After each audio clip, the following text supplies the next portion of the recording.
প্রিয় দেশবাসী, আপনারা দেখছেন ভূমিকম্পের সময় মানুষ আতঙ্কে দিশাহারা হয়ে ছোটাছুটি করছে। আসলে হঠাৎ যখন ভূমিকম্প শুরু হয়ে যায়, মাথায় আসে না ঠিক কী কাজটা করি। কিন্তু আমাদের সকলের জানা উচিত ভূমিকম্প শুরু হলে আমরা কি করব, কোন কোন বিষয়গুলো মাথায় রাখা উচিত। আসুন আমরা জেনে নিই। এখানে এক ভাই দেখেন আতঙ্কে 2 তলা থেকে লাফ দিয়েছে এবং তার পা ভেঙে গিয়েছে। তাই আসুন আমরা সকলেই জেনে নিই ভূমিকম্প শুরু হলে আমাদের করণীয়টা কি। ঘরের ভিতরে থাকলে মাথা ও শরীর সুরক্ষিত করুন। টেবিল, ডেস্ক অথবা দীর আসবাবপত্রের নিচে আশ্রয় নিন। মাথা দুহাত দিয়ে ঢেকে রাখুন।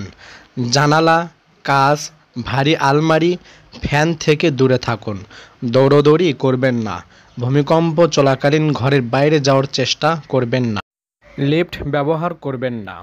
গ্যাস আগুন থেকে দূরে থাকুন।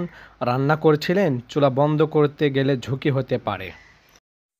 ঘরের বাহিরে থাকলে খোলা মাঠে দাঁড়ান।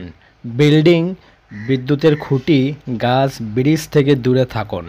গাড়িতে থাকলে রাস্তায় থামিয়ে রাখুন, কিন্তু সেতু অথবা ওভারপাসের নিচে নয়।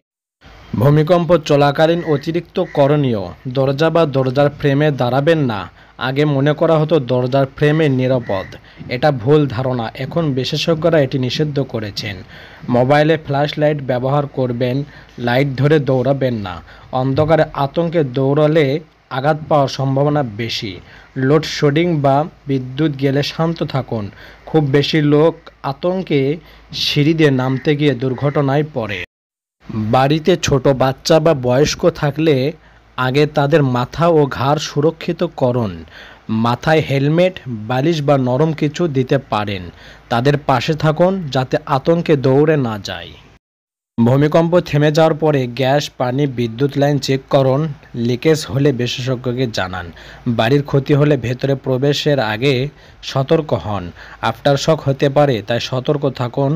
জরুরি ব্যাগ, পানি, torch, power bank, first aid কাছে রাখুন। এই বিষয়গুলো মাথায় রাখলে আশা করি এমন বিপদের সময় অনেক কাজে লাগতে পারে। ভিডিওটি ভালো লাগলে অবশ্যই একটি লাইক করবেন ইনশাআল্লাহ।